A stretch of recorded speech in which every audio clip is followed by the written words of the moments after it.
May gabi na itong tanan. Kisumog-sumog na punta. Naganit ang event. Magawas po na siya, no? So anyway, doon na may gingon nga, when it rain, it pours. So, blessing na nato tanan, there is Barangay Macario. MDT Macario. So, honest tanan, akong pagtahod, no? Ganto ni Congressman Richard Gomez. Ganto sa atong maabot ng mayor, Dr. Martin Solanya, Vice Mayor Rodi Wenceslao, naman sa mga konsehales, 4, 7, 8, 9, 11, 15, ug 16, dili na nato nganlan. Ingon man ngadto sa akong mga kauban, there is a konseho, akong mga kauban, mga barangay officials, mga purok leaders, household leaders, niya karon, mga members, although daghan kay ta kanina, pero muban na daghan tungod sa ulan. Mayang gabi na po natong tanan. Okay,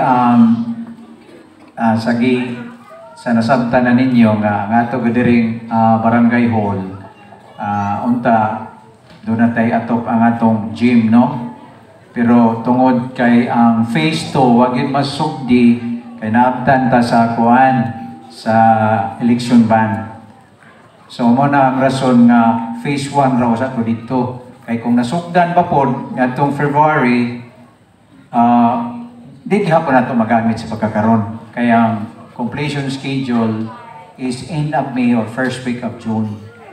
So, ari ra gihapon ta makahil sa atong rally karong gabi.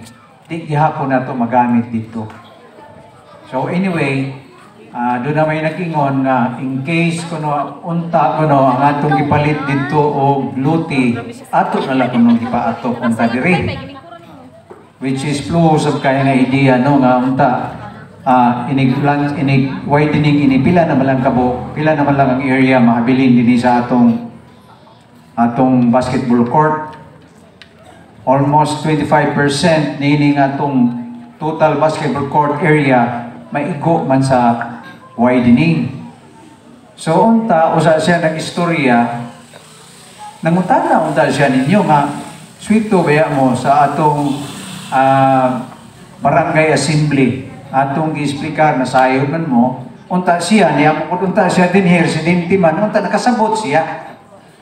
Walang unta siya magdaghang istorya, kaya mo siya kasabot kung sa ilintunganay yun sa istorya, no? Anyway, nato na lang na siya po ashan, because small knowledge is dangerous. Dangerous kung naggamay rin na kantikuhan ba? So, di lang din nato ashan. Anyway, daghang kayong salamat nga niya mo paghahin ninyo oras, pagtambong karon na itong rally, bisan pa man ining mga pagsuway. Anyway, dili nato una-una nga pagsuway, bindisyon din nato diri sa atong barangay Macario.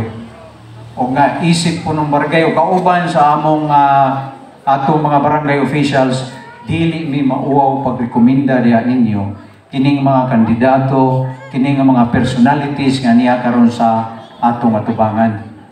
Ilabi na ni Congressman Richard Gomez nga tested na kayo sa 4th District of Leyte ug unsa mga developments, unsa nga mga assistance and other programs nga iyang gi-implement sa 4th District since yan nahimo. Gikan pa mangani sa iyang ni Ma'am Lucy pa. Iyang gi-continue on the more ang iyang na-deliver sa atong 4th District. O nga, ingon man, sa atong umabot nga Mayor, Dr. Martin Solanya, atong na tistingan, atong yung nasuwayan ang honesty and dedication niya sa serbisyo.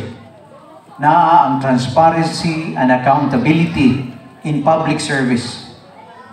So dili, ingon man si Vice Mayor, the same way, the same principle, the same transparency and accountability. Ingon man kining mga line-ups niya, mga councilors nga magpapili, magpasubli ang 5, o niya ibag-o nga magpapili usab, mo serbisyo nato.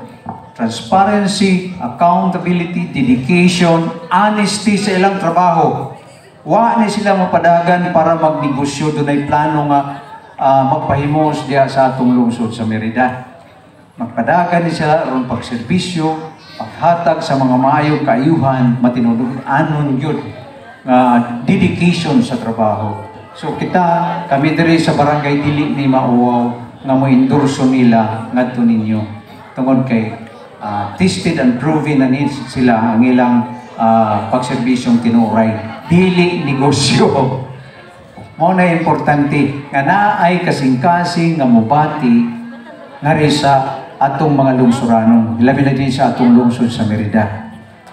So in behalf of the barangay officials, mga kauban ako, we are endorsing to you the MDT or the Merida Development Team for this upcoming election May 12, 2025. O atong suportahan karong Mayo 12, atong iboto straight yun sila, MDT team, dinhi sa atong barangay Makaryo.